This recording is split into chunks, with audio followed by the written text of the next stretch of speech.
Peace be upon you. Today, we're going to try and do something really special. We're going to attempt to paint a picture with words. We're going to explore the descriptions of the Prophet Muhammad, peace and blessings be upon him, through the eyes of those who were actually there, who actually saw him. Let's begin this journey together. Right from the start, this is the central theme. This quote from his own cousin, Ali ibn Abi Talib, says it all. I have never seen anyone like him before or after him. Just think about that. This isn't just a compliment, it's a powerful testimony about a beauty so unique, so profound that it stood completely alone in all of human history. You see, the sources tell us that God Almighty created his prophet Muhammad in the most perfect human form possible. But this wasn't just about his physical appearance, the khulq. It was about this perfect, beautiful harmony between his outer form and his inner character, his khuluq. It was a complete package. And you know, the companions, they often really struggled to find the right words for this perfection.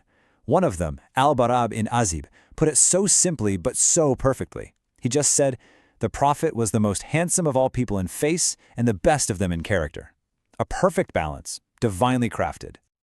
So, let's start with his overall physique, because before you even notice the details of his face, his very presence, his stature, just commanded this incredible sense of respect and dignity. It was the foundation for everything else. So a natural question is, how tall was he? Well, everyone who saw him was in complete agreement. He wasn't excessively tall, and he wasn't short either. He was of a majestic, medium stature. But what's amazing is that when he walked in a group of people, he would always appear to be the tallest among them. That's the kind of dignified presence he had. His build was one of quiet, powerful strength. The companions described him as broad-shouldered, with a full, wide chest. His hands and feet were strong, his bones were large. It all pointed to a very powerful, well-proportioned frame. And they even noted this one distinctive detail, a single, fine line of hair that ran from his chest down to his navel. Okay, now let's zoom in and focus on the details of his blessed face. It's like we're trying to create a portrait, right? And each description from someone who loved him is another brushstroke, adding another layer to this picture of incredible beauty. They always started with his eyes. They were described as wide, with pupils that were intensely black against the purest white. But here's the detail that's just so captivating. Within the whites of his eyes, there was this subtle, beautiful hint of red, which made his gaze completely unique. And framing those magnificent eyes were his eyelashes. They were described as being long, full, and naturally curved. It just adds this layer of grace and beauty to his entire expression. His beard was described as thick and full, which was, of course, a sign of dignity and handsomeness that beautifully framed the lower part of his noble face. Now, what's interesting is that in contrast to his full beard, his cheeks were smooth and clear. The clarity of his skin was something people often mentioned, and it just added to the overall radiance of his face. Another truly unique physical sign was what's known as the seal of prophethood. This was a distinct mark, like a piece of raised flesh located right between his shoulder blades. And all of the companions knew it as the physical divine sign that he was the final prophet. Now, beyond all these individual features, there was an overall feeling his face gave people, an impression of pure, radiant light. And the most common way they tried to describe it? Well, it wasn't by comparing it to anything on earth. They had to look to the heavens. To really try and capture this quality, one of his companions, Jabir ibn Samura, was asked a very direct question. Was his face like a sword? Now, a sword implies a kind of sharp, gleaming, maybe even harsh beauty. But the answer he got was so much more profound. Jabir's answer was immediate and powerful. No, he said, not like a sword. He completely rejected that harsh, man-made image.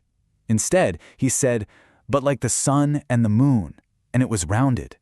He replaced that sharp image with one that was radiant, full, and gentle. His beauty wasn't intimidating, it was illuminating. And this comparison to the sun and moon, it's a theme you see again and again. Abu Huraira famously said, I have not seen anything more beautiful than the messenger of God. It was as if the sun was moving in his face.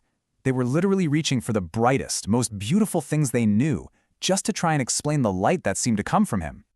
And that brings us to one of the most beautiful stories of all. Jabir ibn Samura tells us he was looking at the Prophet one night when the moon was full, and he said, I started looking back and forth between him and the moon, and I swear by God, in my eyes, he was more beautiful than the moon itself. A direct comparison, where the man was more radiant than the celestial light. But the experience of being in his presence wasn't just limited to what you could see. The companions consistently talked about another extraordinary quality, a beautiful, natural scent that was completely unique to him. And let's be clear, this wasn't a perfume he was wearing. This was his natural scent. Anas ibn Malik, who served him for 10 years, swore he had never smelled any musk or perfume more fragrant than the scent of the Prophet. It was even said that if he shook your hand, that beautiful fragrance would linger on your hand all day long. And maybe the most incredible description of this fragrance is about his perspiration. Anas ibn Malik's mother would actually collect the Prophet's sweat, which she said looked like little pearls, and she would mix it with her own perfumes, saying it was the most beautiful scent of all. It just shows a level of physical purity that is truly beyond our imagination. So we've gathered all these descriptions: his stature, his features, the light from his face, his scent. But we have to remember, these are just words. These are the heartfelt attempts of people trying to describe something that was, in its truest sense, indescribable. Every single description we've looked at is like a precious jewel. But even when you put all these jewels together, you still only get a small glimpse of the whole picture. The companions used the most beautiful language they had, and even they admitted that their words just couldn't fully capture the majesty they were seeing. And that's why, in conclusion, I say to you, this is only the tip of the iceberg and a drop from the ocean of the Prophet Muhammad, peace and blessings be upon him. What we've touched on is just a tiny part of his being, and I invite you to watch the other videos that explain the rest of the Prophet's virtues. So we end with this question to reflect on. If the very people who saw him with their own eyes struggled to find the words, how can we ever hope to fully grasp it? It really just leaves you in a state of awe, thinking about a beauty so perfect both inside and out.